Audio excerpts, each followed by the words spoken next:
about home renovations this week.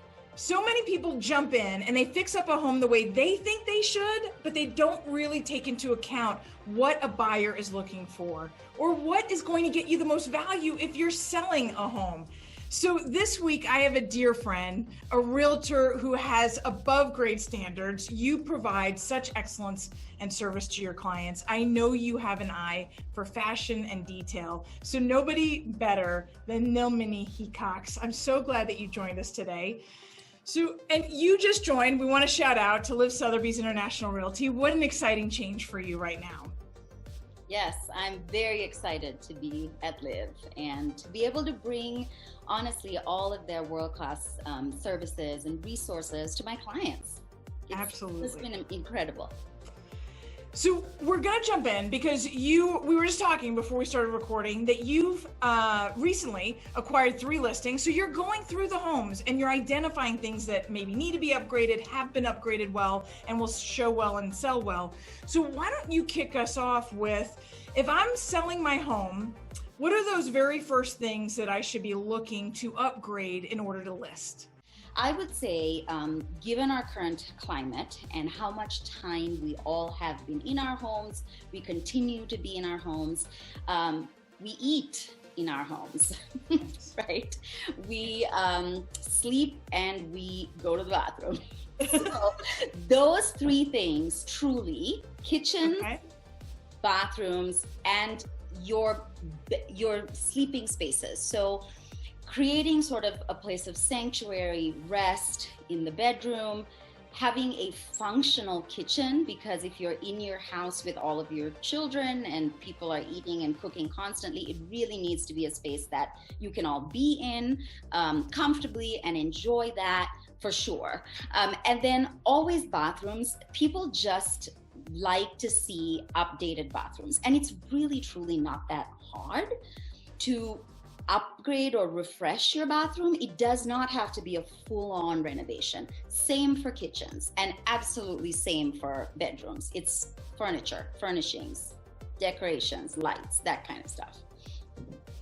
And if you're talking to somebody who maybe they're looking to buy a new build, so maybe they'll be in their home for the next year and a half while they're waiting, or they're just planning ahead and maybe they've got a kid that's going to be graduating next year, so they want to start a conversation with you.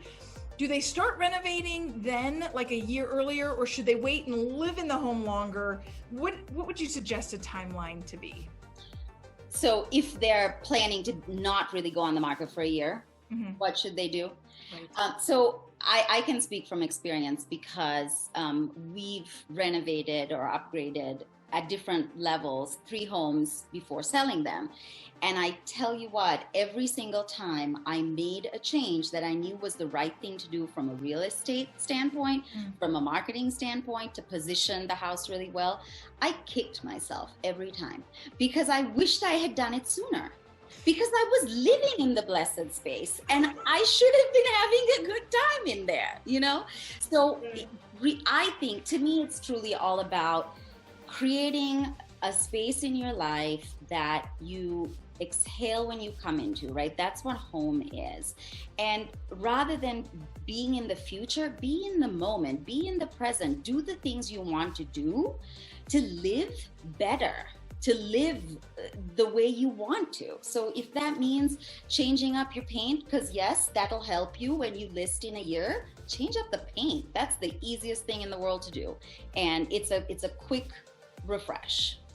So my recommendation always, unless of course financially, you need to wait, make those changes now, enjoy them now. Because the other thing is, when you live in those changes and your renovations, you as the seller, the homeowner, can tell me, your listing agent, what you love about it.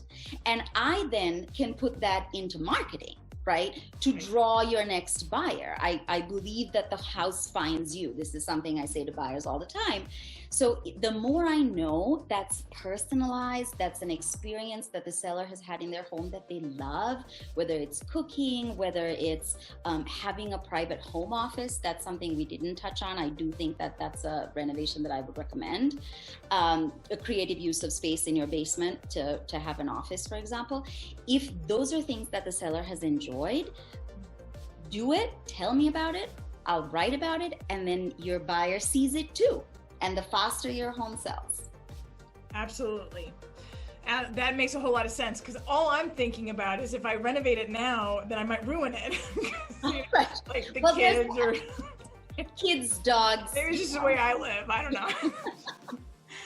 So would you say, now I totally agree with you and I get it, like especially the office that you added on, the kitchen, the bathrooms. Is there something that adds more monetary value? Is there something that you absolutely wouldn't skip or has a higher dollar return? Yes.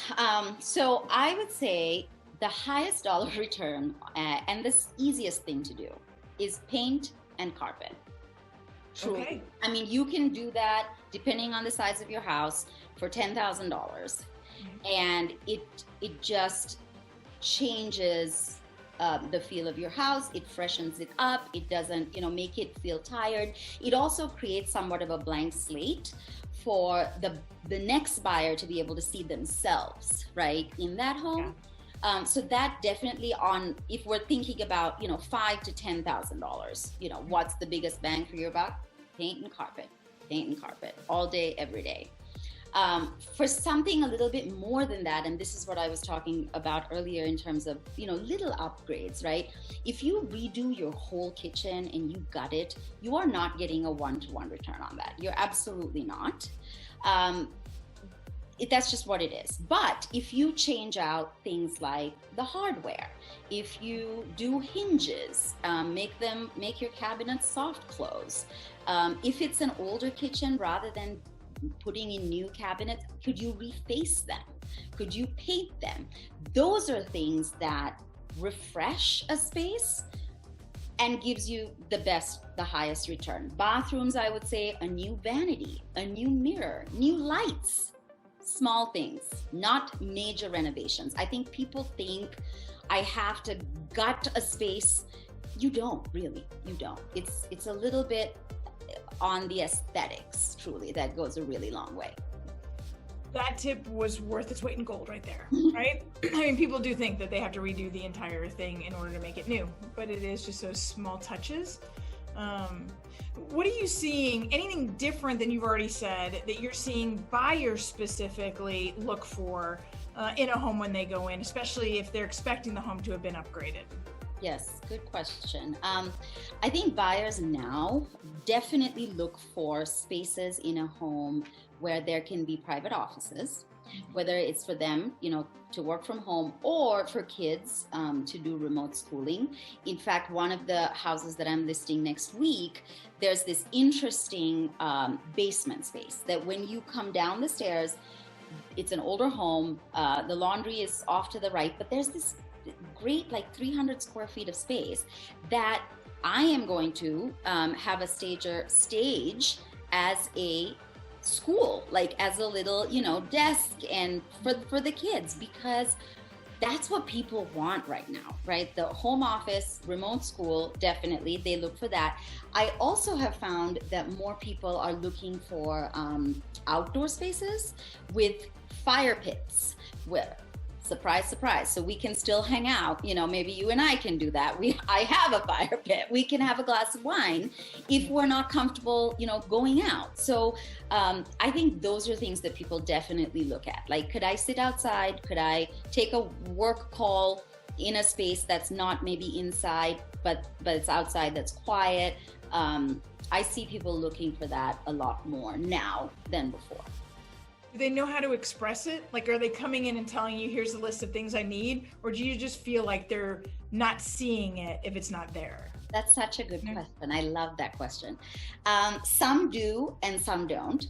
And one of the questions that I always ask buyers in my first preliminary interview with them is, so when we actually I ask two questions. One, what are the conditions that exist in your life right now that must change? And that must change. And that helps me get to there, or it helps them, their answer helps them get to what they want in a house. Yeah. The second question I ask is, when we find your dream home, what are you doing in it? How are you living? That helps them answer wants and needs. Got it. From a deeper place, from a Absolutely. deeper place. Mm-hmm. And I've heard that a number of times, like you have to ask why, you have to kind of ask the question several times to get there, but those questions are crafted in such a way that they kind of get there right away. They get somebody pondering. And if not right then in front of you, I'm sure they're going home thinking about that some more. Yes, and sometimes I do that too, because sometimes people will say, when I ask the first question in particular, what conditions exist that must change, it kind of puts people on their heels sometimes, right? Because I'm not saying how much square footage, what are the neighborhoods. I call that bricks and sticks. That's easy. That's the easy stuff.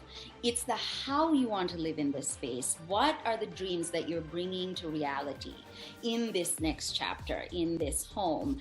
Sometimes some people need a little time with that. And so then I send them off with homework and I say, have some wine, have some tea, whatever your beverage of choice, write this down and send it to me. You can ask these questions, right? Because I think people get overwhelmed, especially sellers, about the fact that they have to just retool everything and that there's costs associated. Moving and selling your home is a big deal, and there's a way to do it in such a way that you don't lose your mind and you're doing the right things, just a lot of the stuff we talked about, not the things that you think somebody cares about but they don't, right? So I would say in parting, find a good agent that you trust, and ask them to help you and hold your hand and walk beside you, because that's what we're here to do. Fabulous way to end. Thank you for sharing your time with me. What a pleasure and what a wealth of information. Appreciate you. You're my friend. Appreciate you. Bye-bye.